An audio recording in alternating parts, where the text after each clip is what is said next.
আসসালামু আলাইকুম। এক দশক পর ভারত শাসিত কাশ্মীরের বিধানসভার ভোট আজ।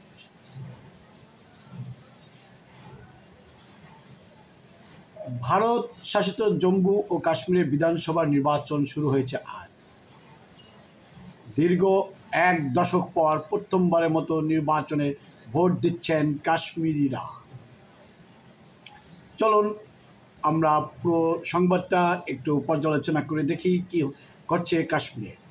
ভারতের কেন্দ্রীয় সরকার এই উপত্যকাকে কেন্দ্রশাসিত অঞ্চল হিসাবে ঘোষণা করার পর জম্মু কাশ্মীরে এটি প্রথম বিধানসভা নির্বাচন নির্বিঘ্নে সম্পন্ন করতে কঠোর নিরাপত্তার চাদরে মুড়ে ফেলা হয়েছে জম্মু কাশ্মীরের সমতল এবং পাহাড়ি এলাকা। প্রথম দফার নির্বাচনে কাশ্মীরের 16টি আর জম্মুর 8টি বিধানসভা আসনে ভোট গ্রহণ হচ্ছে। আজ বুধবার 28 সেপ্টেম্বর এই ভোট হওয়ার কথা, ভোট হচ্ছে। এবং এনডিটিভি সংবাদ মাধ্যম বলছে যে জম্মু ও কাশ্মীরের 90টি বিধানসভা আসনের মধ্যে বুধবার প্রথম দফার 24টিতে ভোট হচ্ছে। National conference, PDP, BJP, Congress সহ বিভিন্ন রাজনৈতিক দল এবং স্বতন্ত্র সহ সব মিলে প্রার্থী সংখ্যা 909।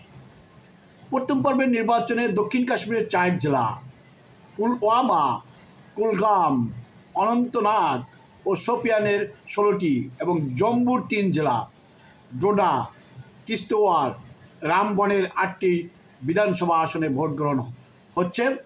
মূলত এক দশক পরে জম্মু কাশ্মীরে আবার বিধানসভা ভোট হচ্ছে।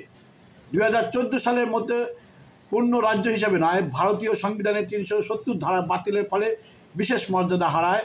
পাশাপাশি রাজ্যের তকমাও হারিয়েছে জম্মু কাশ্মীর। ক্ষমতাসীন বিজেপি বরাবরই বিরোধীদের সমালোচনা করে আসছে এবং 370 ধারায় কোনো দিন ফেরানো যাবে না।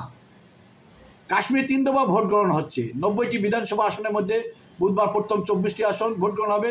25 সেপ্টেম্বর দ্বিতীয় দফার 26 আসন, এরপর 1 অক্টোবর তৃতীয় দফার শেষ দফা যেটা 40 আসন ভোট হবে জম্মু কাশ্মীরে। 3 দফা ভোট গ্রহণ শেষে ভোট গ্রহণ হবে আগামী 8 অক্টোবর। এবং এনডিটিভি জাতীয় যে সংবাদ মাধ্যম তারা বলছে যে প্রথম দফার ভোটে 23 লাখের বেশি মানুষ ভোট দেবে। নির্বাচন কমিশনের পক্ষ থেকে জানানো হয়েছে প্রথম দফায় ভোট দিতে পারবেন কাশ্মীর উপত্যকা থেকে বিতাড়িত প্রায় 33,000 কাশ্মীরি পণ্ডিত। এই যদি বুধবারের ভোটে ভাগ্য নির্ধারণে 219 জন প্রার্থীর মধ্যে 90 জনই স্বতন্ত্র প্রার্থী। জম্মু কাশ্মীর বিধানসভা নির্বাচনে ভোট বেঁধে লড়ছে কংগ্রেস এবং ন্যাশনাল কনফারেন্স। যদিও প্রথম দফার নির্বাচনে বানিহাল, ডোডা এবং বদার হয়ে কেন্দ্রে গুরুত্বপূর্ণ লড়াই হচ্ছে দুই দলের মধ্যে। এছাড়া জামাত ইসলামে প্রথমবারের মতো কিন্তু নির্বাচনে অংশগ্রহণ করছে।